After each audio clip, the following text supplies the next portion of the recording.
Hey everybody, what's up and welcome to another episode of Into the Necrosphere. We are now up to number 49 and I'm joined today by the mighty Matt Wilcock, one of my favorite guitarists on the planet, a man I am proud to call a friend, and you will instantly recognize the name from the Antichrist Imperium, Werewolves, Shotgun Mistress, Abramelin, and of course he was also a guitarist formerly for the mighty Abramelin. So he is going to be joining me to discuss my favorite 50 death metal bands. We are now on part 2 of the series, so going through numbers 40 through to 31. And of course, if you missed my or the previous installment of the series, then do check it out. I think it was episode 46, and I had Marco from Stellar Master Elite on that one with me. I have also got part 3 of the series coming up next week, and for that I ported in beastly Dan Thornton from Crimson Throne, another big death metal fan. That episode was particularly interesting because I got to talk about old school death metal, or mostly old school death metal, to a young blood. So you guys will see what I mean when you tune in for that one. I must apologize. I have had so much going on over the last couple of days that I didn't have a chance really to do any reviews. And also in part because Matt and I went pretty long on this one. There's going to be no demos, no news or anything this week, just fucking badass death metal from start to finish. But yeah, there's more than enough for you to get your grubby little mitts around. And before I actually kick off the episode properly, I wanted to give a quick shout out to a few folks by name. Just to say thank you very, very much for all of the great comments, messages, DMs, etc. that I've been getting from you. You know, I've said this many times before. I'm extremely proud of the people that, or the base of listeners that I've built up around this podcast, because I've kind of always said, you know, this is a podcast for people that are truly into this music, who are free thinkers. You know, there's no agendas, there's no politics, there's no exclusion, there's no fucking woke bullshit or elitism or anything like that about this podcast. You know, I you know, and the good news is, it is never going to change because I don't intend on changing at any point soon. So if I suddenly do start talking woke stuff, then you might want to look into the idea that I've been kidnapped and replaced by a doppelganger alien. But yeah, to the folks that have taken the time to send those messages to me, it really makes my day. And you know, for what it's worth, this is kind of the best way that I can show my appreciation. So I want to thank the following people: Marcelo Teixeira, Michael Deemers, Scott Bamford, Sorush Ash, Merlin Strausden, Robert Preston, Korn Bardenhorst, Joseph Barr, the man who refers to himself as Metal Psycho 666 on Instagram, another guy by the name of Henning. I think his Instagram name is at Hentos. And then whoever runs the Instagram page for a very cool UK black metal band called Andraka. They will definitely be featured on the show at some point in the future as well. Massive thank you from the bottom of my heart. You know, I don't take anybody's support not seriously. I don't take anybody's support lightly is the word that I'm looking for. So thank you very much. As I've said many times before, there's a fucking ton of podcasts out there that you could be listening to. Many of them are very good. The fact that you've chosen to listen to this one, or at the very least include it in your rotation, means the world to me. And you know, hopefully all of you guys keep on tuning in and keep liking what I'm doing. You know, and particularly as I'm about to hit a landmark now with episode 50. So with a view to that, if you want to check out any Into the Necrosphere related merchandise, remember you can go on to the Teespring store that's live now. I believe it's www.teespring.com, and then it's /into-the-necrosphere. And you can buy a t-shirt, a couple of hoodies, face masks, leggings, and all sorts of other cool stuff that you can parade around your neighborhood and scare people half to death with.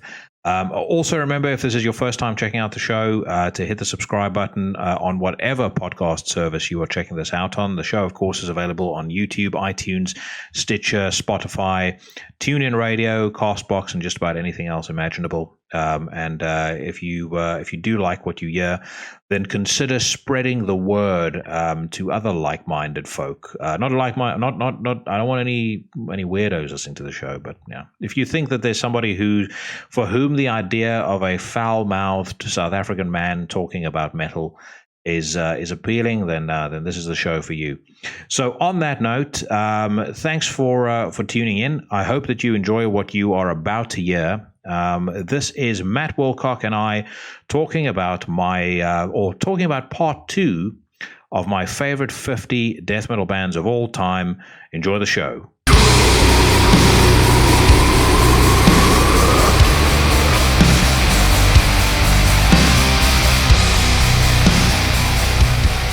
So, dude, great talking to you again. And before we get started with the hardest death metal countdown known to man, what have you been getting up to since we last spoke? I've noticed some I've obviously been following what's been going on in the news with the lockdown in various countries.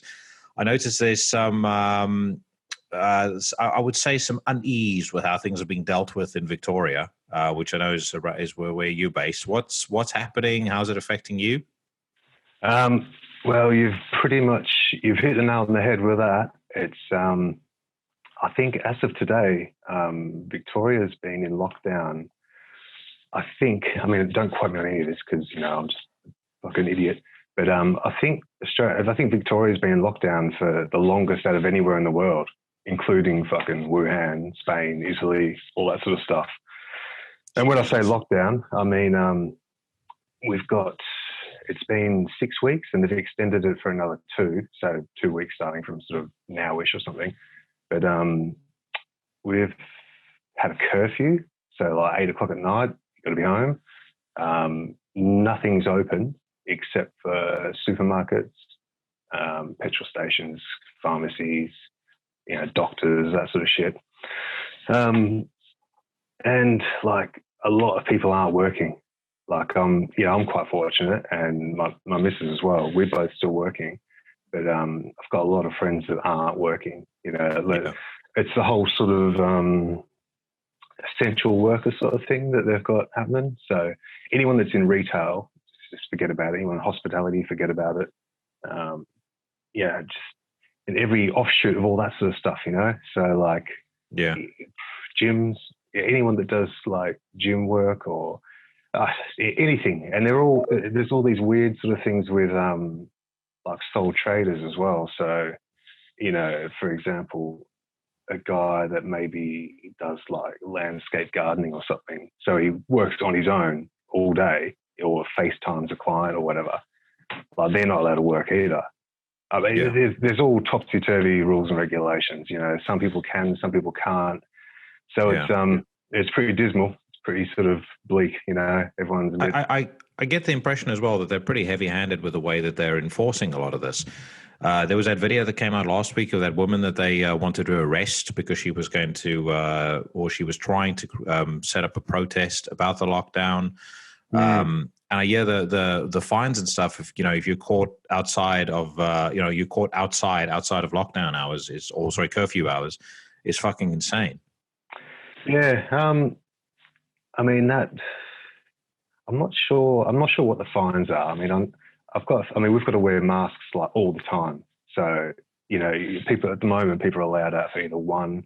I think they've changed. I'm not sure if it's changed today or if it's changing soon, but either 1 or 2 hours of exercise or, walking the dog or whatever, per day. And, if you're out walking the dog, then you've still got to wear a mask. If you're, walking through the park on your own, or, you don't have to wear a mask if you're out running or jogging or something, but you can't go out and play, like you can't kick a football. Like if there's 3 of you, you can't kick a football. I don't even think 2 people are allowed to sort of be out. So it's pretty miserable. And, a lot of people are sort of starting to, sort of lose the plot a little bit, like I'm pretty sort of stable most of the time, and even like I'm starting to sort of fucking lose the plot a little bit, so God knows what it's like for people that aren't working or have lost their jobs or all that sort of shit. It's pretty miserable. Yeah. So outside of work, what have you been keeping yourself busy with? I know you guys posted a couple of clips, just updates around new Werewolves music. It seems like Shotgun Mistress is doing really, really well. So what are you occupying your time with? To be honest, I've probably written and recorded and done more music in the last fucking 12 months than I've done in the last 12 years. So, I mean, since there was a window of time when we weren't locked down. So, in that sort of 2-week period or whatever it was, there's a Oz death metal band that I play with called Abramelin. So we've done an album, and we've not been able to tour it or anything like that. But in that window of not being locked down for a fortnight, we did a film clip with them. That was really good. Week after that, I did with a rock band, Shotgun Mistress. We did a film clip, so I think it's coming out sort of this week or something. Mm-hmm. And written like a hell of a lot of Werewolves material, like albums and albums worth of stuff. I won't go too much into exactly how much we've done, but it's your next double album is going to be a concept. Yeah, well, there is talk of a double album, but it's a little bit it's a bit of a joke as well. But we've like regarding Werewolves, Dave was able to get into the studio and record, so he's recorded more than he's recorded like nearly 2 albums worth of drums for the next so we've got the second one's the second album's it's penciled in for release, but the label haven't announced it yet. But yeah, so second album's it's all done, ready to release, and then theoretically, I guess if we ever come out of lockdown, we could all get back into our respective studios and start recording again. Yeah. So yeah, and Antichrist is it's hit a bit of a snag at the minute just because the UK lockdown sort of messed up Dave Gray's plans. So me and Sam over here had done sort of as much as we could do, but so we're still waiting on Dave getting in to do the drums with that, which is it's a bit of a bummer, but such is life. It's like studios are closed, then they're closed. If everyone's locked down, and I know Dave's still working, and he's probably working a bit harder than most people given what's going on in the UK at the moment. So so I've been keeping busy, lots of music, lots of guitar, which is cool. But good stuff. One question before we start talking about the bands. I know you and I spoke offline about some updates to the Wilcock hi-fi system. So where are you at with that now? Did you end up getting yourself some new speakers? Not yet. I've been looking into them. Obviously, there's all the recommendations that you texted through to me, and it's all good. But there is a specialist sort of shop that I want to get into. So fingers crossed. Retail opens again. Fucking hell! I think maybe the 28th of September. So I'm hoping to get in there and just try out a bunch of different speakers and take in a few albums or whatever, and clear out all the customers with some noise and see what works well. But I'm about to tell you, mate, the quickest way that you'll clear out a demo room is if you put on some Marduk or something like that. Which I have personal experience. But I mean, you should sit down and listen to stuff. It's very much about what sounds good to you. What sounds good to one person is not necessarily going to sound good to another. I've been in demo rooms, listening to setups of 100, without exaggeration, 150 to 200,000 pounds, and I thought it was shit. I've heard setups that not even a quarter of that, and I thought sounded better. So it's completely up to your ears, and I think a lot of times the type of music that you're into, based on what setup and what system is going to work for you. Yeah, I can't see the average fucking heavy metal fan having a spare $100,000 to spend on a stereo. No. So I know one, and he's not me. I've got a good setup, but all of my stuff was through wheeling and dealing.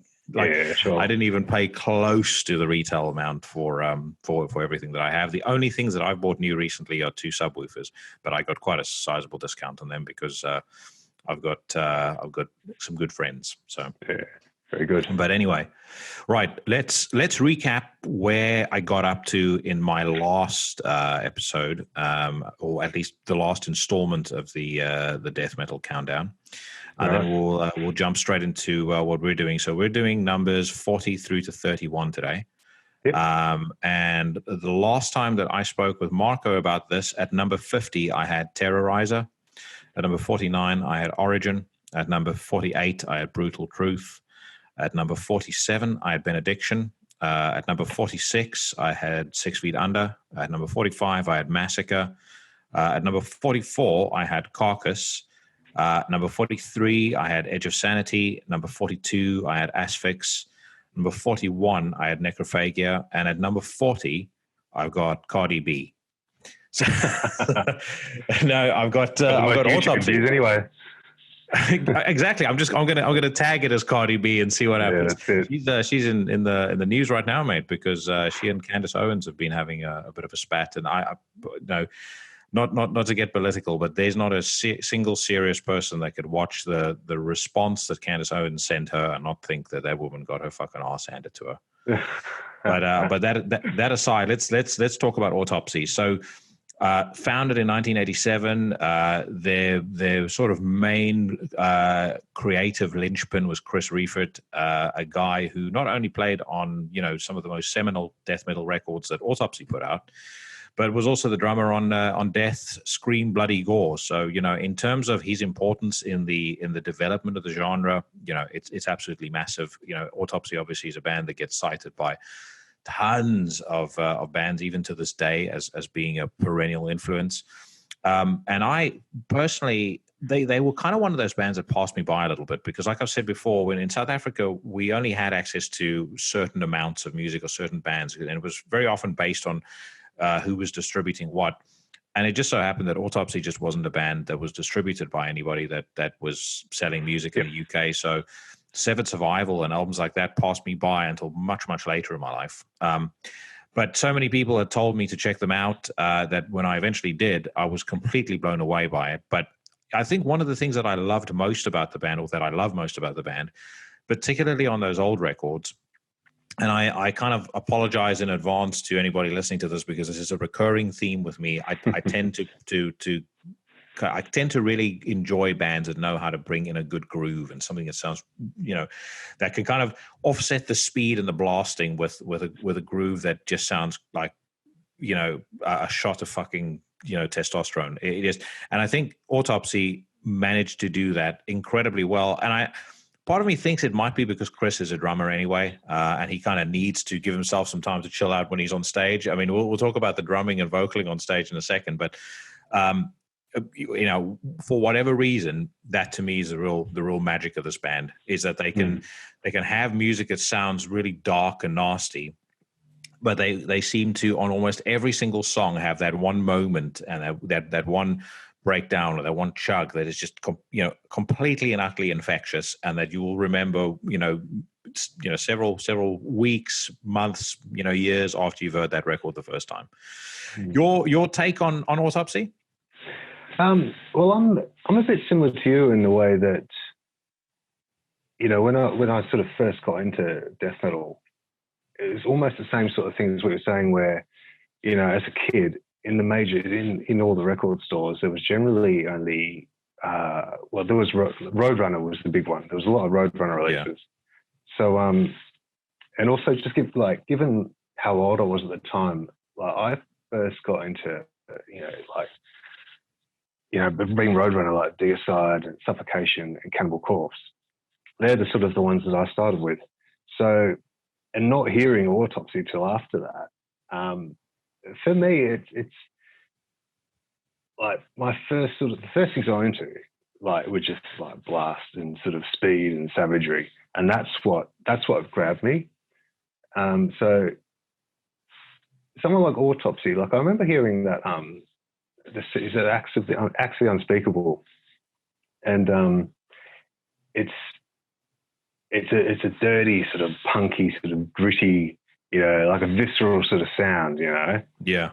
And that's the thing, and I think Obituary sort of had that quality to it as well. So as a teenager, like it wasn't entirely my thing. And like I was just more into blast beats and technical suffocation style technicality, all that sort of stuff.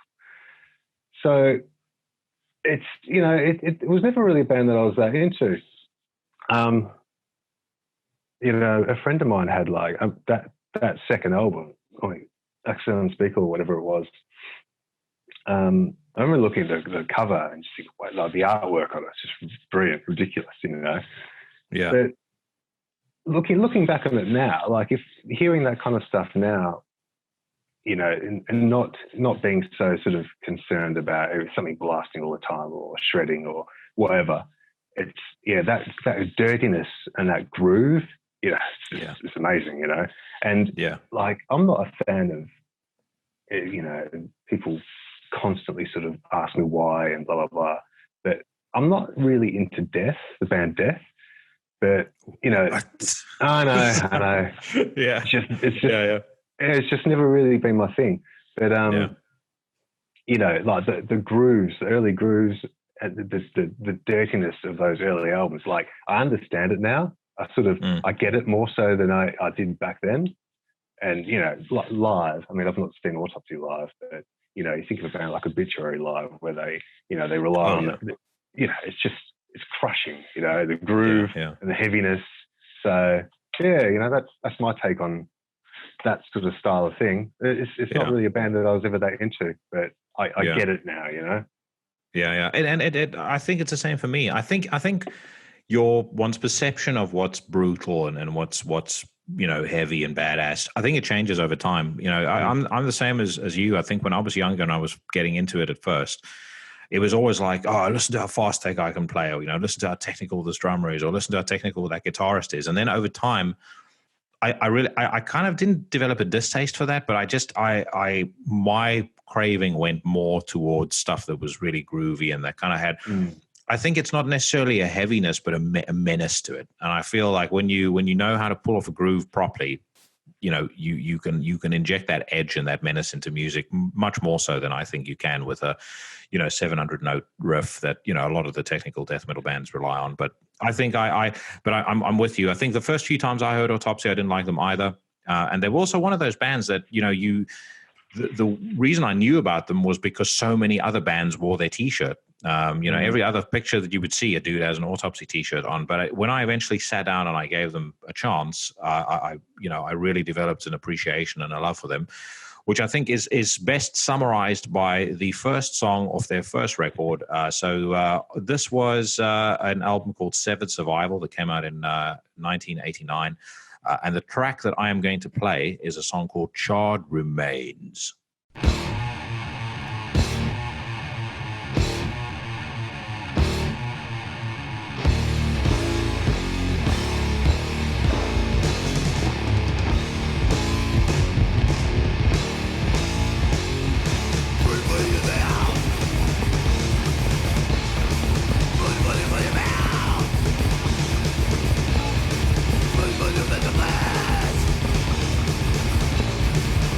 Going down.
So next band, a bunch of young thugs out of Australia who call themselves Werewolves. Don't know whether you're whether you're familiar with them. Well, I've got to say, if they're on this list, then I'm quite honoured to be a part of it. Mate, so look, I think that they may potentially go up depending on how some of the music sounds in the future. I'll give you my objective view on why I appreciate Werewolves so much, and I think I've spoken to you about this separately as well. But I think if I had to put it in a nutshell, I think the spontaneity of the band is what I love so much. There's like there's a real element of reckless abandon in the way that these songs are written, and it really comes out on the album. But what that injects it with is like a sense of danger. So if I think about most great records, like think about Hate Them by Dark Throne as an example. That album was recorded and I believe put together in literally almost a matter of hours. But it sounds like one of the fucking nastiest things you'll ever hear in your entire life, and it's completely and utterly timeless to this day. And even though it's not necessarily the same genre, like I said, there's that element of recklessness that I hear on that first Werewolves album, and from the very first time that I heard it screamed out at me, and it continues to do every time I listen to it. And it just gives you that real shot in the arm when you listen to it, that sort of feeling where something is grabbing you by the innards and sort of yanking it around. And then the other thing that you have an incredible knack for, mate, you do it on Antichrist Imperium all the time, but you have an incredibly good knack for bringing in a slightly slower part and sort of giving it just a really dark and mean sounding melody. And a good example of that for me is something like the chorus to Dog Knotted, which I think that Dog Knotted to me is the best song on the record. But it's like that very simplistic but extremely effective way of kind of piecing together blasts with these breaks that are just slightly, like, it's not overly melodic, it's not in flames or anything like that. It's just and the most important thing about it is there's nothing pretty about the melody. The melody sounds like a fucking soundtrack to a movie about serial killers. It's that's what to me is really the kind of beauty and what makes the band so effective. But I wanted to ask you, you must surely be pretty surprised. I mean, I actually wasn't. I don't mean this as an insult or anything, but I've been really surprised in a pleasant way by how positive everybody has been about the Werewolves record and how well it's been received. I think of all the bands that I get people sending me messages about saying, thank you so much for introducing me to this band. And, just discovered this. I fucking love it. I would say Werewolves is by no small margin, way at the top. Cool. That's thanks to you. And, it's nice of you to sort of say and do, that's great. We've had, it's funny, we've had a few sort of mixed reviews with it. Like, I mean, when we did that, when we decided to do it, it was literally, like I said before, me and Dave were like, all right, let's do an album, and then bang, it was done.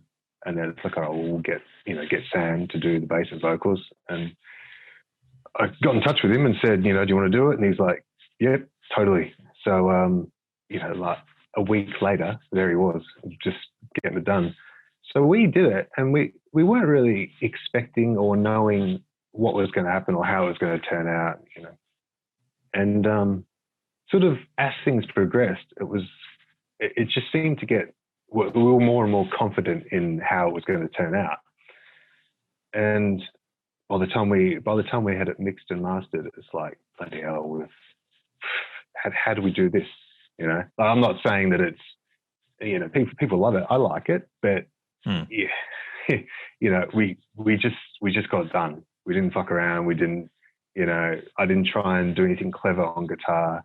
Dave's like a fucking incredible drummer, and all he does is blast.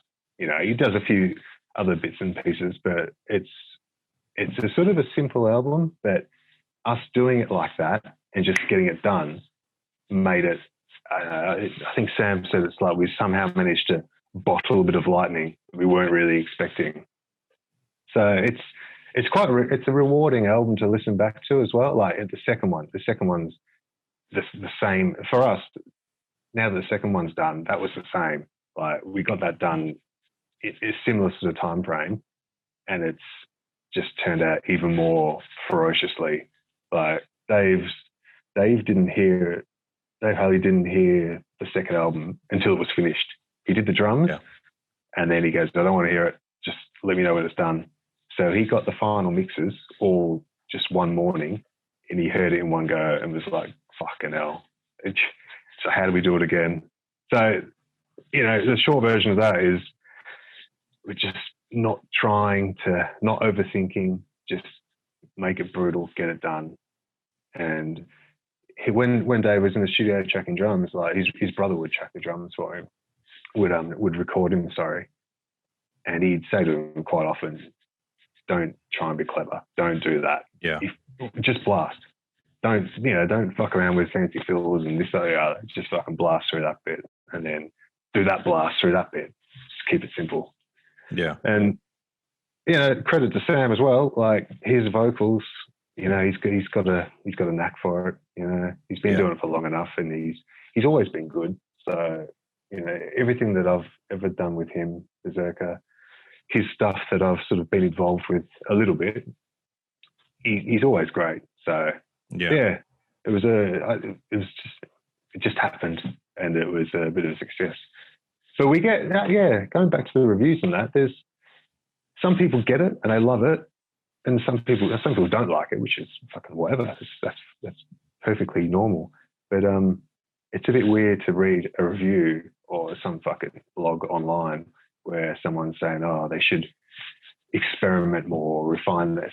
Fuck off. It's fucking death metal. But that would be completely against that would be the antithesis of what the band is about. Yeah, that's it. It's the greatness of the band is in the spontaneity of the band. And you guys are all skilled enough musicians, and you clearly have the sort of working chemistry where you can pull that off well. And I agree with you about Sam. I said that to you when we spoke previously. I think one of the things I love so much about his vocals is his ability to, he enunciates really well, but the other thing that he does is he injects a rhythm into his voice, and he uses his voice as an additional instrument, which is what death metal should be. And again, that will be a repeating theme on this countdown is I don't like vocalists that just fucking roar over everything with no rhythm, no structure, no timing. And again, he's the opposite of that. He's fantastically good at that. He's always been good at it. I always felt like he really took a big step up on the Antichrist Imperium albums, and then on Werewolves. When I heard that the first time, I was like, "Fucking hell!" This, he's really, really, come into his own. As probably moving into being one of my favorite death metal vocalists, of all time. The performances he's done is that good to me. It sounds very unique too. That's another thing that's important. I fucking hate when death metal bands have a vocalist that just sounds like the sort of nondescript mechanical barker. You didn't get that from the old bands, which is part of why I love the old bands so much. If you listen to Chuck Sculdiner versus Glenn Benton versus Chris Barnes in the old days versus Donald from Obituary, they just all sound completely different. So I that was another thing about modern death metal that I really started missing. And again, I feel like this album has, even though it's done in a it's obviously a modern death metal record, but it's done very much with an old school spirit, and that's part of what I love about it. Cool. So enough filleting you. I'll defer the song selection to you on this one. Like I told you what my favorite track is, but off the first album, if you had to kind of pinpoint, the song that really sort of captures the band to you, what would it be?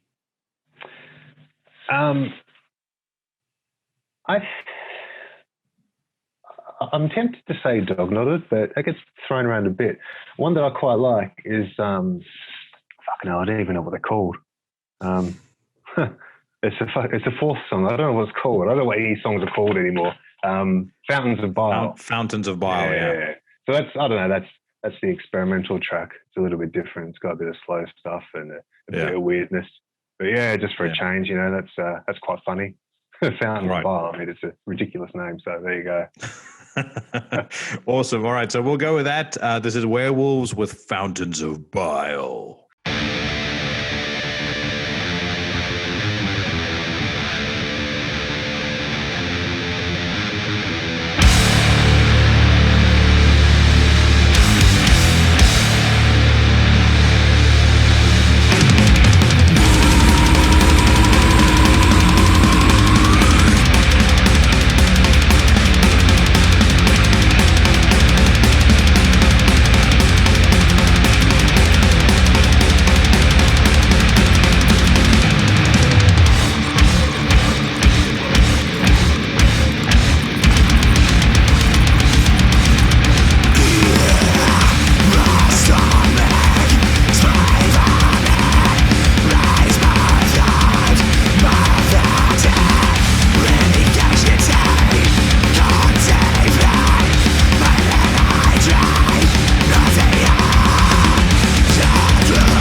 Right, let's move on to number 38. And the band in question is a band everybody should be familiar with if they're into death metal. Another one of the old school, Entombed.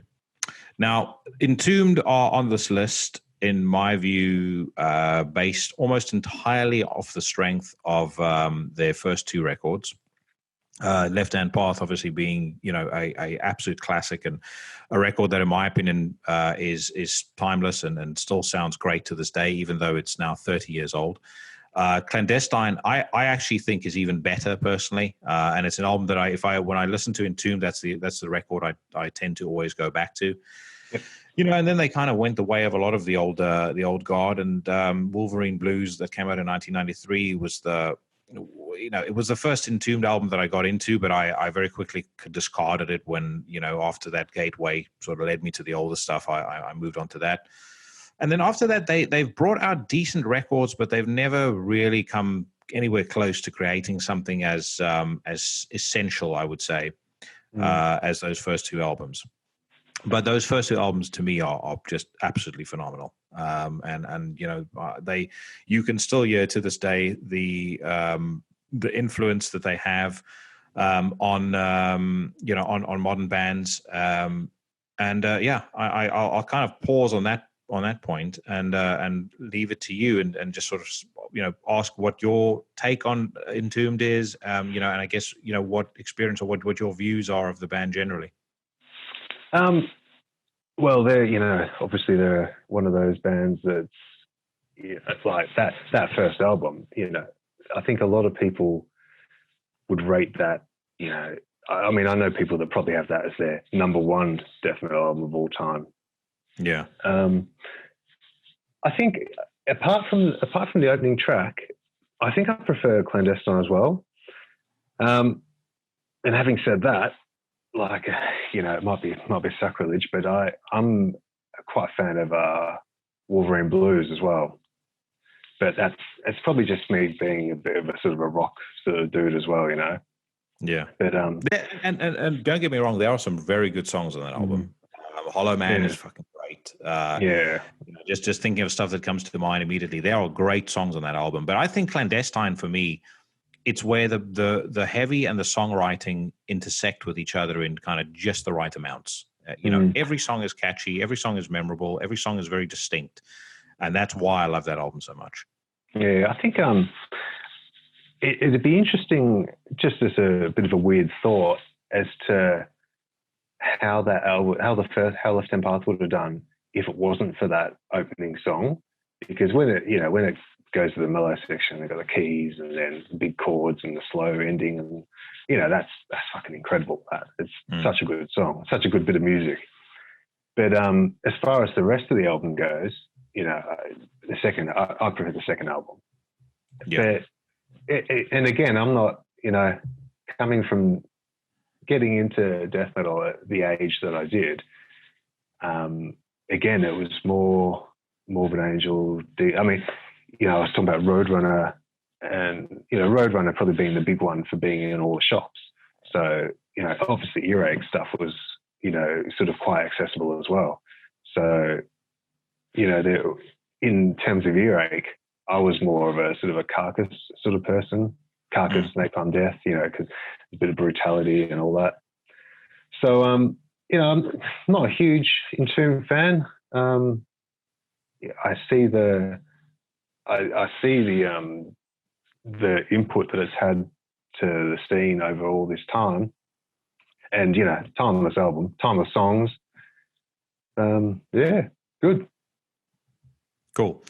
Well, I'm actually going to call an audible on what I was originally going to play, and since you've kind of spoken about that first track on Left Hand Path as often as you have, I'm going to go with that, even though I'm almost entirely sure that Earache will try and block the video on YouTube based on that, in which case I'll edit it out. But if you're listening to this on iTunes, you'll get to hear the unedited version. So off the album by the same name, this is Entombed with Left Hand Path.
Just before we get on to number 37, one thing I should mention, and I don't know whether you know this, but it would be wrong of me not to mention it. But obviously, thoughts go out to LG Petrov of Entombed. He's been diagnosed with incurable cancer. I don't know what type of cancer exactly, but yeah, hopefully it. I mean, I know that they've said it's incurable, but I've also heard of folks that have had. I've had a friend who had Hodgkin's lymphoma and was told that he had a 7% chance of pulling through, and he's alive today, and he's actually doing very well in life. So, hopefully something near miraculous does happen, and he pulls out of it. But yeah, like I said, thoughts go out to him. Okay, so number 37, a band which is one of those weird bands that I kind of feel like I always underestimate. So the band is Misery Index. I was originally almost opposed to their existence because I was a big fan of Jason Netherton's work in Dying Fetus. And so when I heard he was leaving the band and he was starting Misery Index, I was kind of like, I don't want to hear this. Fuck this dude. He's, let the band down. I think I was only 19 or 20 when it happened. So, I probably still had a fairly juvenile take on such matters. But ever since then, like I said, Misery Index has been one of those bands that I think they every time they bring out a record, I kind of go, oh, fuck it, I can't be asked to listen to it, even though I thoroughly enjoyed the previous record. And then every time I listen to the album, I'm like, Jesus, it's brilliant. And again, I think the excellence of this band is in the intersection of songwriting and heaviness. And I think what Jason took away from, or brought with him, shall I say, from Dying Fetus, is a really, really good sense of groove and a really good sense of song structure. And he's kind of added into it his own flair and almost kind of a punk DIY kind of feel to a lot of the songs. And I think that's what makes so many of the records work. And frankly speaking, I don't think in their discography they've really had anything close to a misstep. There's maybe one or two albums that aren't as memorable as the previous one or as the next. But if you go down the list, Discordia, which came out in 2006, is fucking spectacular. Heirs to Thievery, 2010, outstanding. The last record, Rituals of Power, was fantastic, and probably could have made its way onto my top 20 of last year. But yeah, just overall a fantastic band, and always a very reliable band in terms of quality as well. Your take on them? Well, I'm a fucking huge Dying Fetus fan. Yes. And I'm not really that familiar with much with Misery Index. I've seen them play before. I saw them play in London years ago, and it's violent and savage playing. It's great. I really like the production of like almost all the stuff that I've heard. I went through Spotify and listened to a bit of them not so long ago, and they've got this. I guess it's the next step of production that it's happened with death. Well, it's all open to interpretation, but they've got like this modern American death metal production, and it's not an uncommon production, but it sounds violent. It's just savage sound, and as well as the ferocity of all the blasting, all the rest of it, and it's got a groove, and that's just Dying Fetus. But you've got the members and all that sort of business.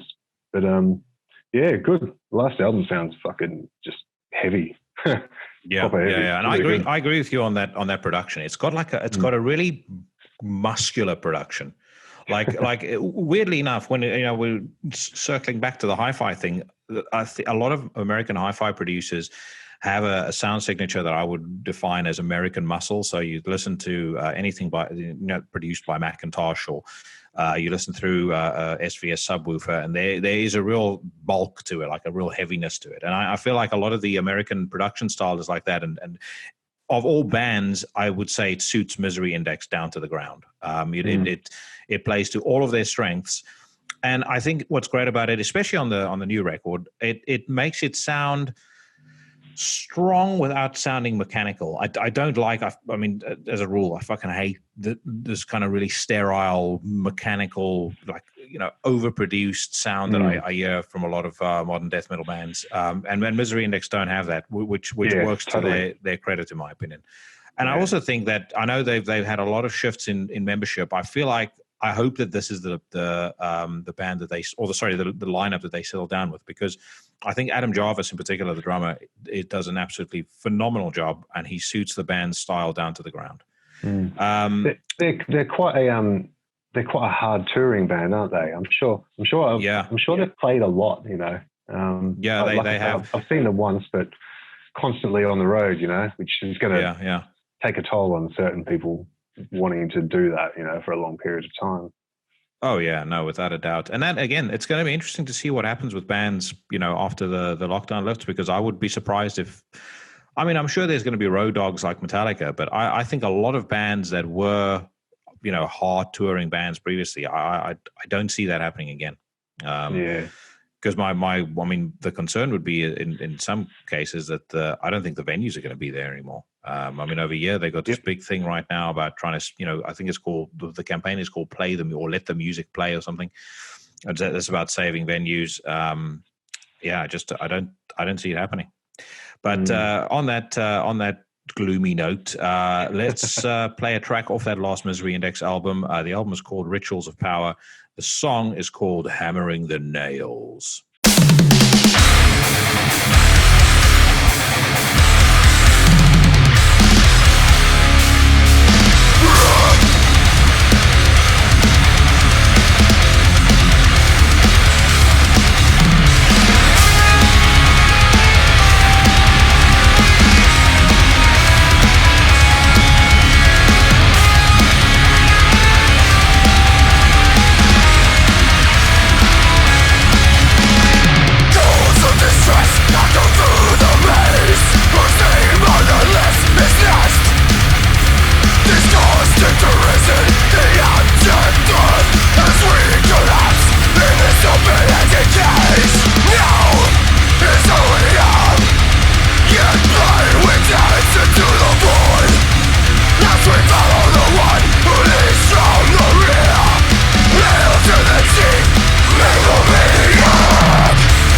So on to number 36, and I'll let you talk about this band first and foremost because you are intimately acquainted in the strictly platonic sense with their with their membership.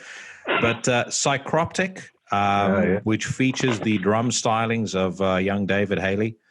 So, I mean, these guys are from your hood, and they've been around for a while. I mean, they started in 1999, and I got into them because I remember reading an interview with Alex Webster, and he was talking about how much he enjoyed their music, and so hence I thought I should give this a gander, and as soon as I heard it, blown away.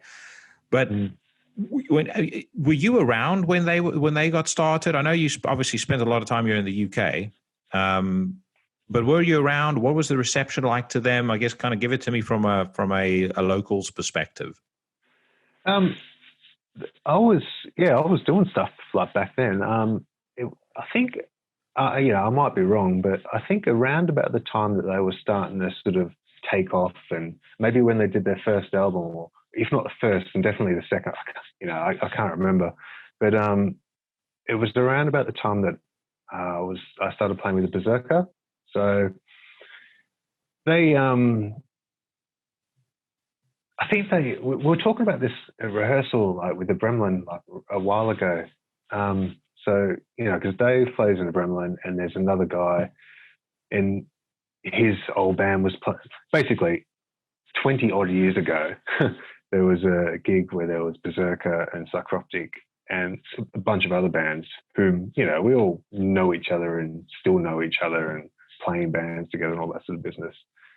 And, they were, obviously they were quite young back then, but they came up, because they're from Tasmania, so they came up to the mainland, so to speak, and they played, and they're just fucking, phenomenal. They're phenomenal now, and they were fucking phenomenal back then. So, there's a lot of sort of interest and hype, and they're a fucking great band. They were a fairly sort of, incredibly technical, but they were a death metal band back then. They're still a death metal band, of course, but I think as a band, their songwriting and sort of compositional abilities have just gone up and up. They were fucking great players and great musos back then, and that's still a thing, obviously. But they're this fucking really good band, really solid band, and they've been doing what they do for that long, and they've just gotten better and better at it. And they're one of these sort of tech bands, I guess they call them, technical death metal or whatever. I've seen them more in recent, like the last couple of years, than I have for a long time, obviously. But it's what's pretty cool about them is that they've got a lot for a technical band. I reckon they've got a lot of vibe and a lot of fucking energy and aggression when they play live. So they're a great band to see live as well. So yeah, that's my take on them. They're fucking, great musos. It's really good. Well, I was just about to say, on the topic of them being great musicians, I mean, they have been collectively in a number of very, very good bands, both in Australia and outside. Obviously, Dave has been, and I was just reminded of this when I was having a gander on under his name on Metal Archives, but he was the drummer for the Amenta, which I think is one of the most criminally underrated bands that the scene has ever produced. And actually, I was debating putting them on this list, but they're kind of more industrial than they are death metal, so hence why they didn't make it. But I fucking love that band. And then, he also played drums on the Consummation record, which came out last year, which was fantastic. But yeah, I mean, across the piece, they've all been in good bands and in big name bands. I feel like Psychroptic as well would be a far bigger band in terms of their profile in the scene if they didn't live in Australia than if they were based in America, they'd be huge. Yeah, I think America would have been the key. I mean, they're a very hard-working band, and they do, like, prior to the fucking shit we're in at the moment, they tour a lot. For I mean, they must do a US and a European tour once a year, and then whatever festivals happen to be on.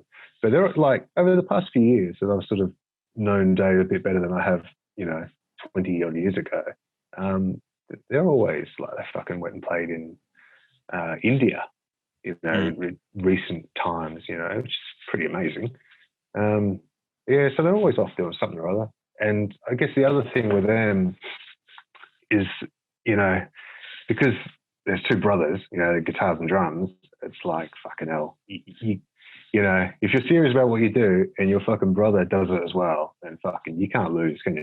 Dimebag, fucking Tardies, Decapitated, Well, that's they're all... It's like people sometimes, I think, forget that if you presumably, unless, David and Joe grew up in a fucking mansion, they most likely, rooms were next to each other. They got into similar music. They probably played together quite a lot when they were younger. You develop it, if you playing together with somebody from that young an age, I think you develop a chemistry with them. Take out the blood bonds, but you develop a level of chemistry with them that I think it's very hard to replicate with an external party. And you're 100% right when you point out people like Diamond, Vinny, John and Donald from Obituary. There definitely is a fair. There's something extremely natural about that chemistry, and I don't think it's something you can just replicate. Yeah, that's it. But okay, right. So I'm gonna call an audible and play a slightly different song to what I originally had planned to do. But I'm going to play a track off of, I think, the first Psychroptic record that really blew me away, that got an extraordinary amount of playtime for me, and it's just still one of my favorite Psychroptic songs to this day. It's off an album that came out in 2008 called Observant. It was put out on Nuclear Blast, and the track is called Slaves of Nil. Oh!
So next band, we move back to something that's a little bit more old school, Hypocrisy.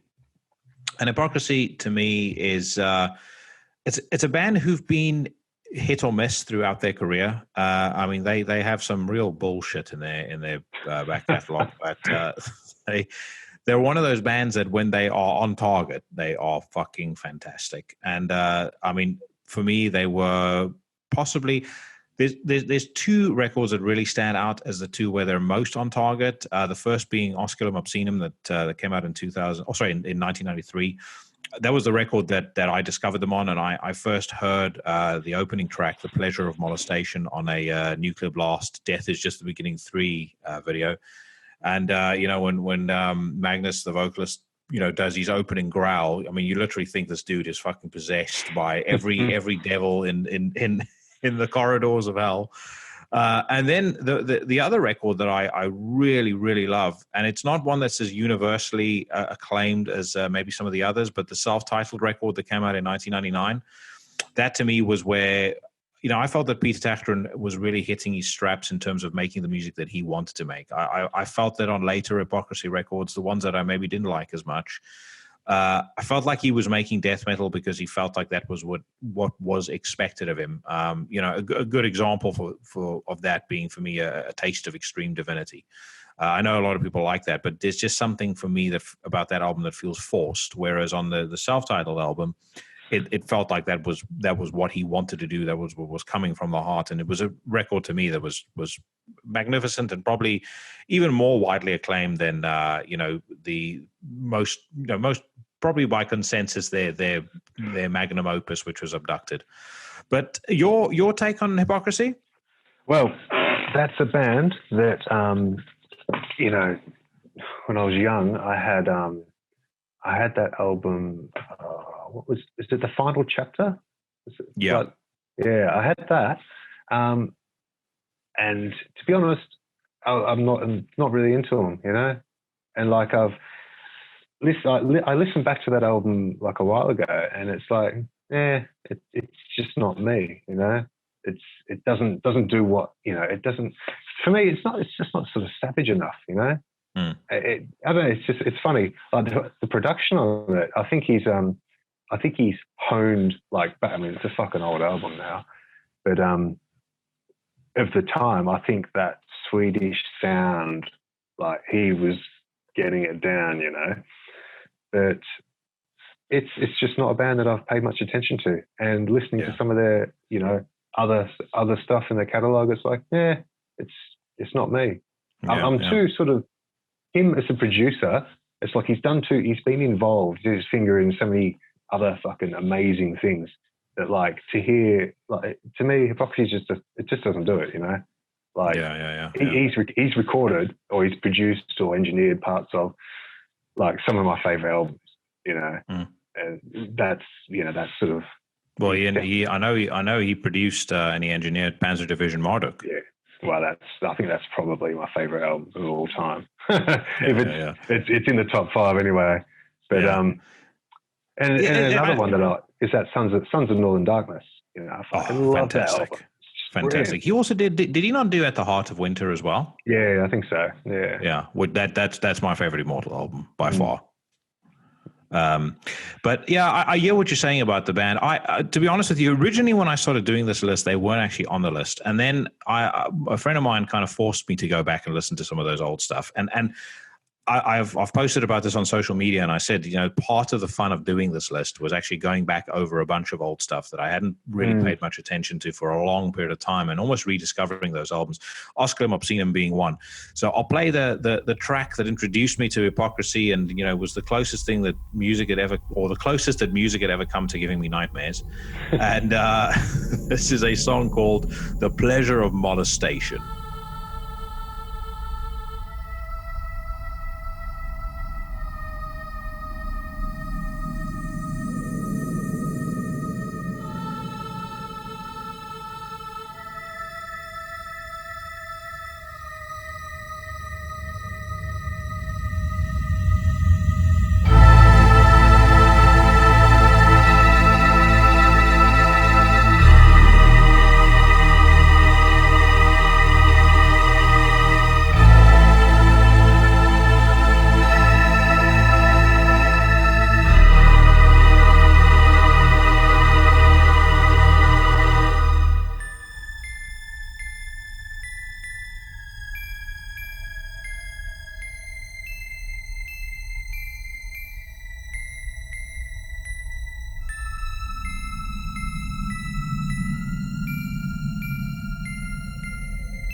So if hypocrisy wasn't brutal enough for you, then I'm going to assume that when we talk about the next band, it's somewhat different. So out of Quebec, Canada, Cryptopsy, I mean, a band who I think are so brutal that they have really now kind of found the right way to deliver the brutality in these EPs that they've been putting out recently, because I almost feel like you can only take it in like 20-minute bursts, like before just your brain has just melted.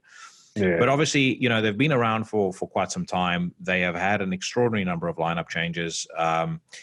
I personally was probably more of a fan of the Mike DeSalvo years, you know, around the time of Whisper Supremacy and Then You'll Beg, than I was of the Lord Worm stuff, which I know, you know, is what people tend to like more. But what I really loved about DeSalvo is, you know, you basically took a hardcore guy and turned him into somebody who was, you know, singing in who was kind of, I guess, crossing over into more of a death metal style. without the music ever becoming deathcore. And actually, as I've said before, between him and Peter from Vader, that was kind of the blueprint for how I wanted my vocals to sound when I was in Imperial Empire with Lee. And then I realized that the amount of fucking strain that your abdominals take when you vocal like that on stage is life-threatening. But I loved Whisper Supremacy and Then You'll Beg. And then in keeping with my view on, I would much rather a band put out an album that maybe a lot of people don't like, but is not entirely in line with the rest of their discography, but it's what they wanted to do at the time. I'm going to say, as much as people hate it, and the Metal Encyclopedia average score, I think, is 31% for the album. I actually think The Unspoken King is a fucking cool record. I know a lot of people didn't like it. I loved it. But I feel like Cryptopsy have got a new lease of life with this Book of Suffering, Tome 1 and Tome 2, these two EPs they've put out recently, because they have been absolutely fucking spectacular. I mean, they're exactly what that band should be doing. Like it feels to me like they're truly in their kind of comfort zone, and they are delivering music from a position of confidence, and they're playing what they want to play, and they do it extremely well. But your view on Cryptopsy? Fucking savage band. Like they're so good. I remember I had And Then You'll Beg, which is on with the train sort of, or is it a train? Yeah, that's And Then You'll Beg. What a fucking cool cover, by the way. Yeah. So I had that when it, back when it came out, and I think what struck me with that at the time was it's just the next level of fucking drumming, like flows. Yeah. I mean, I think that band's all about flow. If it wasn't for him, I don't know if it just, I don't know. But it's just like that album was just fucking so ferocious at the time. And like, what are the other ones? Whisper Supremacy and None So Vile. Yeah. Yeah. It's good. It's just brutal. Them two new EPs, it's funny what you're saying about only being able to take, I mean, each of those is 15, 20 minutes or something. Yeah. Like, everything about them is so savage. Production, like the playing's just, I think listening to those two sort of EPs or whatever, as opposed to And Then You'll Beg, is the obviously there's technicality and chops and changes and all that, but I think I find a lot of bands, it takes them, everyone's got a different view on this sort of stuff, but some people love the first album of a band or whatever. I think a lot of bands, it takes time for them to sort of find themselves, like find what, like you were saying, what they should be doing. And those two EPs is fucking out of control. They sound so fucking heavy. And And Then You'll Beg is it's such a jagged sounding album. There's a lot of stops and starts and it's incredible. I'll go from one bit and then I just manically blast, or they do what they do, and it's fucking incredible. But good band. Those two new ones, fucking hell. They're also one of these bands where I am surprised by how fucking unhinged an audience can get when they watch this band play. I remember seeing them play in 2005, and this was when Lord Worm was back in the band briefly. I remember seeing them play in 2005 at the Underworld, and you could just, there was just something in the air. Very likely, you could just tell there was something in the air that night. That was just like there was potential for violence. I remember one moment, because I was standing by the side of the stage.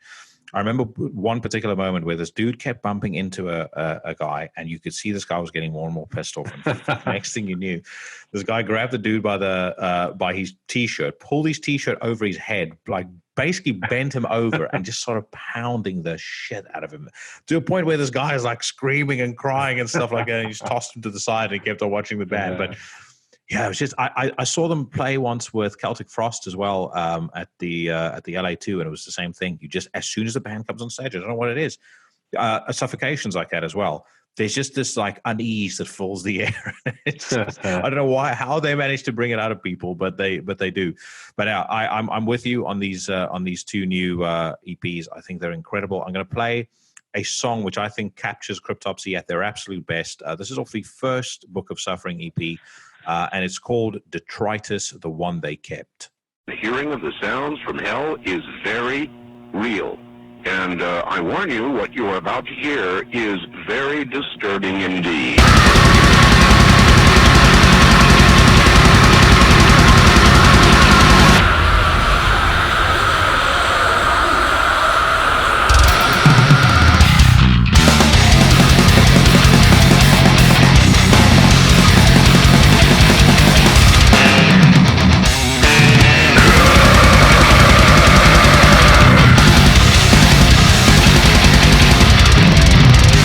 I am in the battle, towering, wondering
So we are traveling back down to the neighboring island of, neighboring island to you, I should say, of New Zealand, Ulcerate. So let me defer again, giving my view on Ulcerate and kind of ask you your thoughts on this band. I have yet to come across anybody, and weirdly enough, particularly musicians, that doesn't think this is one of the best bands on the face of the earth. But your take on them? Well, I've not until I think their album got their latest album. I think it came out around about the same time as the Werewolves album came out. So yeah. We're still getting sent press and fucking reviews and all that sort of shit. There'd be also reviews on their album as well. And so I listened to it back then, and I'd never heard them before. And it's fucking brilliant. It's really good. They've obviously they've got like their own sort of sound. I kind of think it's in a bit of a weird way, it's like some sort of weird mix between Morbid Angel and fucking Neurosis or something. They've got just big open weird chords and frantic blasting, and even the delivery of his vocals, like it just reminds me of sort of they have an atmosphere which they somehow get, even with like the ferocity of it. It's got a bit of a dark atmosphere that I think Morbid Angel sort of has as well. Different style of playing, obviously, but great band. That album's really good. I went back and listened to the previous one, and it's great as well. Definitely its own thing. But it's really good. I agree with you on some of those comparisons. Two other bands that always come to mind for me when I listen to them is Immolation and Deathspell Omega. Yeah, Deathspell Omega for the kind of discordant way that they write some of their riffs, and the vocals sound quite a bit to me. Not quite a bit, but there's definitely a hint of Ross Dolan in Paul Kellen's vocals. But yeah, I mean, to me, a phenomenal band. And again, I've said this many times. There's a lot of bands out of that part of the world where, if they were based in America or those people lived in Europe, they would be far, far bigger than they are now. Alchemist was another name that came to mind. I remember seeing Alchemist at the Garage of all places in London, and I sat thinking to myself when I was watching them, this band is so fucking good. They should be headlining stadiums, and it's just because they I sometimes think that particularly the US market, the bigger markets, like some of the markets in Europe, US market, I think a lot of times the wider flock, to borrow a phrase from Gall, is very insular in the way that they view stuff, and they kind of they go by the bands that tour there the most, because they don't necessarily spend their time listening to music or obsessing over it probably the way you and I do. But Ulcerate, fantastic band and well deserving of a spot on this list. I'm going to play a track off of the first record that actually got me into them. The album was called Everything is Fire. It came out in 2009, and it was put out on Willowtip Records. The song I'm going to play is The Earth at Its Knees.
Right, 2 more to go. The next band, Angel Corpse, is fucking wanton craziness, and like in some way, there's almost a bit of a kinship for me between Angel Corpse and Werewolves, just in the same in the sense that it sounds like it was written by unhinged barbarians, and it's pulled off to an expert degree. Your take on Angel Corpse? Angel Corpse is fucking brilliant. Yeah. Bloody, what is it? What's the album? Not Exterminate, not Hammer. Fucking, what's it called? I'm so shit. The Inexorable? That's right, Inexorable. Yeah. Fucking, that's like, that is the blueprint of fucking extreme metal. It's just fucking a savage album. And production, like the production of that as well, it's that's sort of what a death metal album should sound like. It all sounds real. It's organic. And I think that for that album, it's they've blended the sort of a bit of a black metal sort of style in with it as well. Yeah. And I guess at the time, that wasn't necessarily that much of a common thing. I think like nowadays, a lot of bands and things that I do, like I really consciously draw on black metal as well as death, a bit of everything. But definitely, I'd probably try and take equal parts of like stuff that sounds black metal and death metal and put it together. And they were doing that like back then, and it's brilliant. When you can. Sorry, you were going to say? I was going to say when you comparing. I know there's a bit of a difference in sort of timeline, but if you think of the sort of Florida scene, like bands like Deicide or even Morbid Angel, Cannibal Corpse and all that, in comparison, like what Angel Corpse sound like is much more sort of savage and aggressive than those other bands do. But and I think they probably would have had a bit more success than they did if they had that sort of Roadrunner, earache, Metal Blade sort of backing that the more successful bands have had, because I didn't discover Angel Corpse until quite some time after I was well and truly already into death metal. It took a long time until I heard their albums. Yeah, it was the same for me. I discovered them because Order from Chaos, who Pete Helmkamp, the vocalist, he played in as well. They were profiled in Metal Maniacs, and I checked out Order from Chaos, really liked that. And then I you as you always did in those days, you start digging back into every other band the guys played in. If someone wears a T-shirt that looks cool, you want to know what the band sounds like.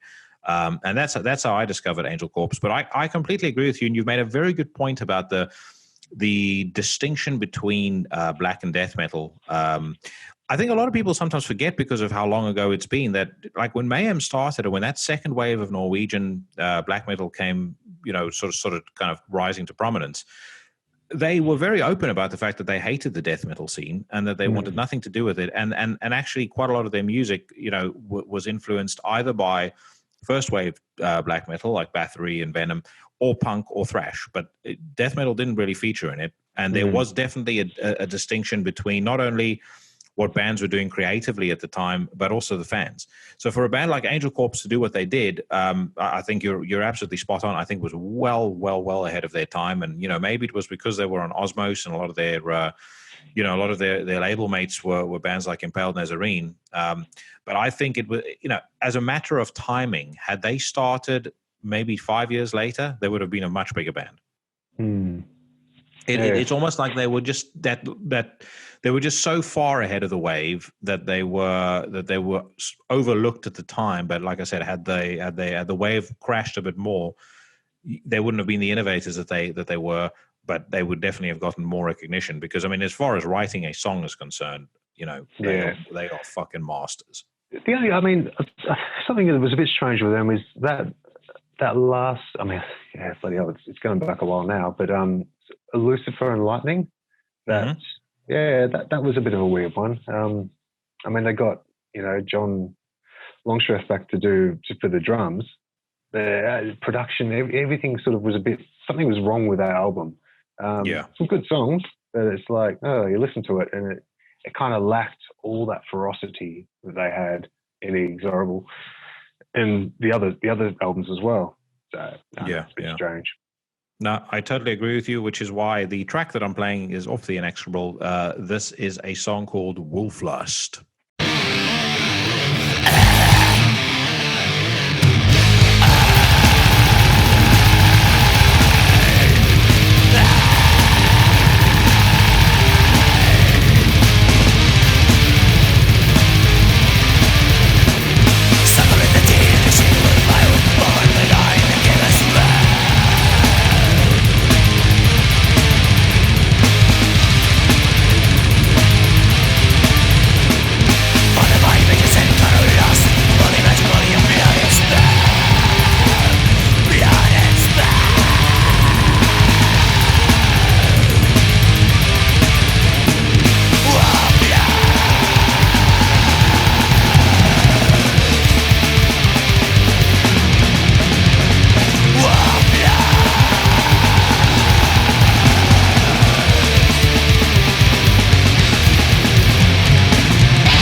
Okay, let's recap the last 9 bands that we've just discussed, and then we'll talk about number 31, which will be the last band for today. So at number 40, I had Autopsy. At number 39, I had Werewolves. Number 38, Entombed. 37, Misery Index. 36, Psychroptic. 35, Hypocrisy. 34, Cryptopsy. 33, Ulcerate. 32, Angel Corpse. And at number 31, out of Poland, the probably original Polish extreme metal band Vader. I got into Vader when basically off the back of the hype that was built up around De Profundis that came out in 1995, and that was their second record. It was one that it was you can't. There was probably months worth of hype around this album before it came out, and I was fucking desperate to hear it because everything in my life was about death metal at the time. And then when I heard it didn't it didn't disappoint. I think to this day, again, it's still a fantastic record, and they kind of went on a tear after that of just one fantastic album after the other. Black to the Blind, which came out in 1997, phenomenal. Litany in 2000, fantastic. Revelations in 2002, good. But the step down kind of started happening for me there, and they've brought out albums that have had its moments after that, but nothing ever on a par with those first 3 albums. And to me, those are classics. I mean, I would give every single one of those first or those 3 albums that I mentioned before 10 out of 10. They're incredible. But your take on Vader? Brilliant. And I think what you said about those early albums, it's fucking on the money. Wings is probably like, I think I've listened to that song fucking, 100 times. There's the intro of it is just fucking, if that it doesn't say death metal, I don't know what does, Yeah. And funnily enough, the first international traveling / touring that I ever did was in the States, and we're out on the road with Vader.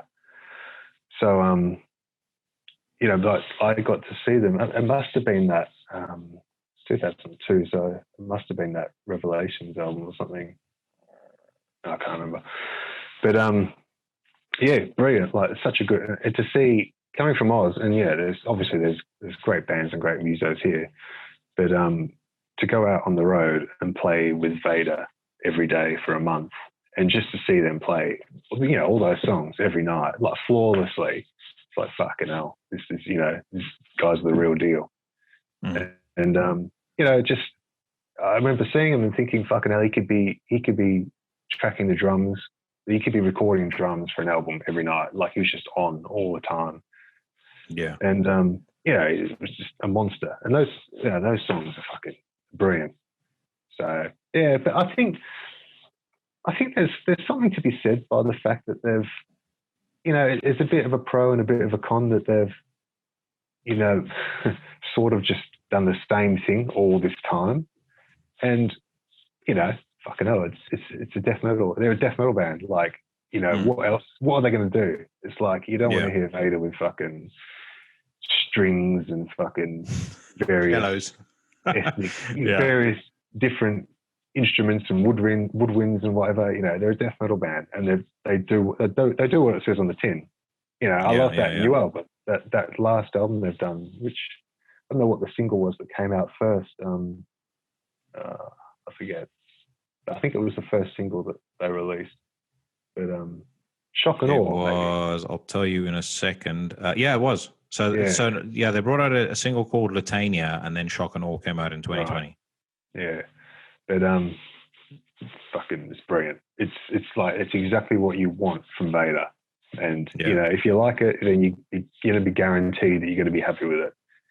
But them early albums, brilliant. But I commend them for fucking doing the same thing. Brilliant.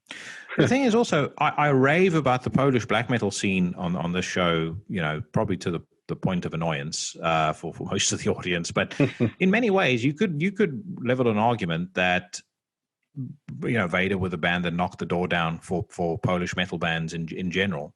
And then obviously you had Behemoth that came after that, and then look at what the scene has turned into today. I mean, I don't know if it's something that they're taught, if it's like black metal or death metal 101 at school, but I mean, there is so much good music that's coming out of Poland right now. It's fucking astonishing. Same as Iceland. I think I don't know whether it's to do with maybe the quality of life or whatever, but a lot of the these bands that come out of there, Decapitated, Vader, Behemoth, they tour a lot, and that's the key. If you can stay out on the road for the majority of the year or whatever, and then just do an album like fucking every 2 years or something, but if you tour the whole time, which is what those guys do, then they've got great material. They fucking kill the songs. They're bound to sort of succeed, as they have. I agree. And Vader had, I mean, just talking of touring, they had an almost Slayer-like quality to them when they played live. As a matter of fact, there was a period of time I remember very well where live reviews that I'd read in Metal Maniacs, Metal Hammer, Kerrang, a lot of people compared them to Slayer and kind of felt like they could be the, not necessarily the successors to Slayer, because they were fairly long in the tooth anyway, but they certainly were could have been on a par with them live. And I think it's off the back of great records like the ones we've spoken about, and also the song that I'm going to play. So you've mentioned it. I think it's only appropriate that I play it. So off of Litany, which came out in 2000 on Metal Blade, this is a track called Wings. Brilliant.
Brother, we're done. Thank you very much for coming on the show. It's been thoroughly enjoyable talking to you again. One question I wanted to ask you is when all of this lockdown malarkey lifts, would there be plans for Werewolves to go and play? We're looking into it. You know, it's we've had like I say, we made the album like that and didn't really think too much. And as things have unfolded, it's been like, you know what, I think we could probably do this and it'll be good. So there's talk, but you know, this lockdown thing, we're in uncharted territory. Like, who knows when venues and, you know, who knows what venues are going to survive, and international travel, and you know, there's so much stuff which we just fucking don't know. And you know, is it going to be a year? Is it going to be 2 years before people can travel freely? Before, you know, like if we've got, you know, capacity like of 20 people at a gym, then how on earth are you going to have fucking 400 or 500 people or 2,000 people at big shows, you know, crammed into a small venue? Yeah. I mean, what's happening in London? Like, there's no gigs or anything like that at the moment? There's no gigs. So nothing is happening, mate. Life is more or less back to normal, in that the traffic jams are insane, and people are starting to go into the office again.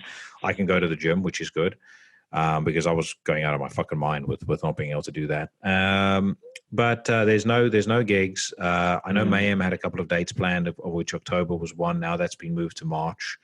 I fucking hope it happens in March, because it's timed in with my birthday, so I can get to see Mayhem on my birthday, which will be great. But yeah, for the most part, mate, it is those sorts of activities, those sundry activities. They're not really happening. Restaurants are open again, and they had this eat out to help out business, which was pretty cool. They gave you a voucher for up to £10 off a meal if you went to a restaurant. Restaurants obviously had to do social distancing, but then I was sitting at one of my favorite restaurants, which is a spot called Poor Boys here in Kingston.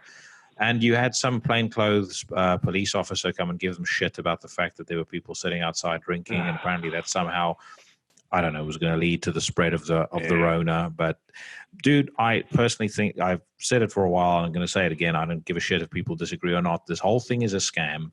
The CDC have just revised their figures now to say that only 6% of the deaths in America were from coronavirus only. So in every other instance, people had two or more underlying conditions. It was either obesity, diabetes, or asthma, or some sort of problem, and you know, they got coronavirus and it exacerbated the problem. On top of that, most of the people that are dying are old people. I don't want to wish ill on grandma or grandpa, but there's no reason why older people couldn't have self-isolated, and the rest of the world could have carried on as normal. We didn't lock down during the Hong Kong virus or the Hong Kong flu. We didn't lock down during the swine. There's no fucking reason why the world should have been kind of, you know, torn into this level of upheaval for something that comparatively speaking wasn't as serious. The only reason that there could be is because you know, and I don't want to go into conspiracy theories here, but you know, because it was politicized in every fucking country. And that is because the difference between Hong Kong flu and now is social media and the mainstream media effectively running the countries now. Because whatever they're bleating about on Twitter, or what they're bleating about on CNN, the politicians follow suit. Yeah, they're like, oh, you know, I can't not lock down because people will say I'm a monster and an asshole. So everybody, you know, stay indoors. Yeah, it's 100% what's going on. I think the problem here, and you know, I don't want to fucking talk too much because, you know, like the first problem is social media, because fucking obviously Facebook is a panel of fucking experts when it comes to anything like this. Oh yeah. So, you know, people are voicing their opinions and it's just the amount of arguing and fucking nonsense that's happening is ridiculous. But you know, the deaths that are occurring here, you know, it's the aged care, which that whole situation has been mismanaged by the government, and you know, it's a problem which could have been handled fucking infinitely better. And you know, that's where unfortunately the majority of the deaths are. But you know, if you're 80, 90, 100 years old in aged care, then there's a fairly high possibility that you've had pre-existing conditions, and it's, you know, it's not, it ain't COVID that's killed them. the fact that they've got heart disease, renal failure, all the rest of it, Yeah. and then this is tipped over the edge. But the media, the government, they're all lying, and we'll have to see what happens. But as far as going to fucking see a band or playing some shows or going on tour, who knows? It's all open ended. Got no idea. Yeah. Well, again, you look at the actual numbers, and this is, most people don't. The average social media expert will never bother to look at data of any kind, because that would mean that they could have a nuanced discussion, and not something that's fueled entirely by hysteria. But in Victoria, you've had 19,538 cases, 16,921 recoveries, and 666 deaths. Just stop there. Leave it at that. I was just about to say, just pause there, guys. We no longer we want to be the most metal province in Australia, so we're not going to carry on counting any more COVID deaths. But is anybody seriously going to be able to make a case to say, I understand it's tragic when anybody loses a life, but is anybody seriously able, like a serious human being, can they make a case to say it was worth upending and ruining hundreds of thousands of people's lives to save 666 people? No fucking way. Yeah, I mean, there's a selection of doctors, all from various specialties, that have all written a sort of an open letter to the Premier of the state, basically saying, outlining what they see as the facts of the situation, and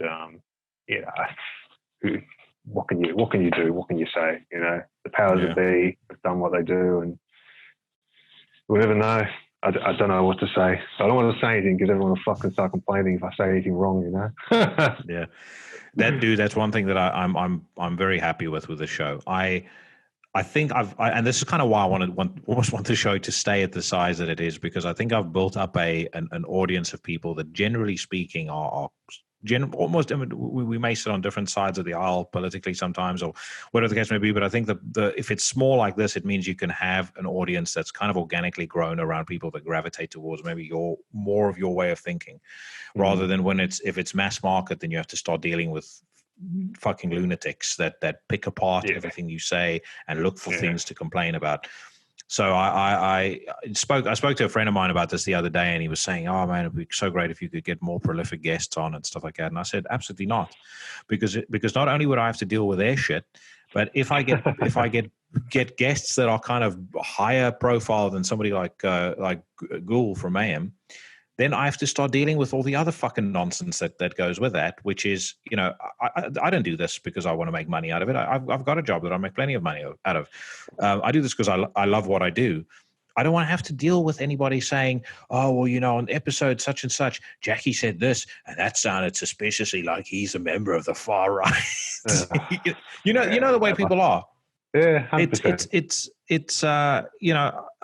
It should be entirely about enjoying what I do. I don't want to have to pay any attention to people's shit. So, as I said, the point of that rant was, I think you're safe to say whatever you want, because even if I would say, actually, I'd probably lie if I said this, but if James Hetfield said he wanted to come on the show, I'd think twice about it. But let's be frank, I probably wouldn't. But that interview would mostly be, what can we do to get you to maybe just start drinking non-alcoholic beer again? Because you need to do something so that you regain the balls that you used to have on stage. Yeah, the songwriting capacity. Oh, fuck. Big time, dude. But listen, man, I'm glad, if nothing else, I'm really glad to see you're healthy and you're well. Cool. I'm moving out of the mean streets of Kingston soon, by the way. Oh, fucking hell, that's no good. Where are you going? Yeah, end of an era, mate. I'm moving to the countryside. Really? So my girlfriend is she works with horses, and she has a stake in a big equestrian spread that her parents own. On the spread, there's a bungalow that they live in, and then there's a smaller guest house, and we have just refitted the guest house, and we're moving in there. Cool. So the idea will be that I can, I don't have to pay any more bills, so I can invest all of that money, and then hopefully we can do something else with that later on. But more importantly, I don't have to put up with any more of the fucking nonsense that you have in big cities any longer. And all I will have around me is just openness, and when it snows, obviously real true black metal feeling. Yeah, absolutely. But, so end up Nero. But if we ever get to a point, mate, where we can see each other again, I will we'll work out something. So we either have a barbecue, or I take you someplace cool. And like I said, I might even come around, and I might be visiting in Australia at some point in the next year or two, because my best friend's moving there. So fingers crossed. I have more impetus to go there than before. But I appreciate your time, dude. Take care of yourself, and we'll speak again soon. Nice one. All right, brother. Take care. Take it easy. Bye-bye.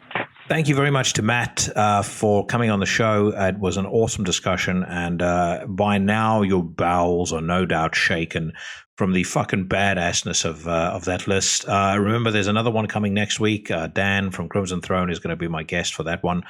And then I've got a few other cool things in the offing. I did say last week that I was in the process of getting a conversation set up with Brock from Panzerfaust. That was supposed to happen yesterday. It did not happen for various reasons, but we're exchanging messages, so hopefully I can get that done. And then I've got Kelly Schaefer from Atheist or booked at least for part 4 of my death metal special, and then Jeremy from Broken Hope is going to hopefully be the man to do the top 10 with me. But we'll see how that all pans out. Either way, we'll be racing through this list, and give me your feedback on what you think of the bands that I've included. Any bands that you think that I should have included that I didn't. And any bands that you really like or that you would recommend. It's been really fun, as I've said on social media, and I've said on a few of these episodes. It's been a lot of fun getting into a lot of these old records again, and it's kind of reawoken a fresh love of death metal in me. And that love was always going to be a relatively nostalgic love, because I still contend that the genre has not moved on in quite the same way as black metal. But that being said, it's one of those things that when it's good, it's fucking really good. Speaking of which, I hope you guys thought this episode is really good, because I'm about to get my ass out of here. I hope that wherever you are and whatever you're doing, that this episode has found you healthy and well, thriving and styling and profiling. So from the mean streets of Surbiton on the outskirts of London, I'm wishing all you bad motherfuckers a fond farewell.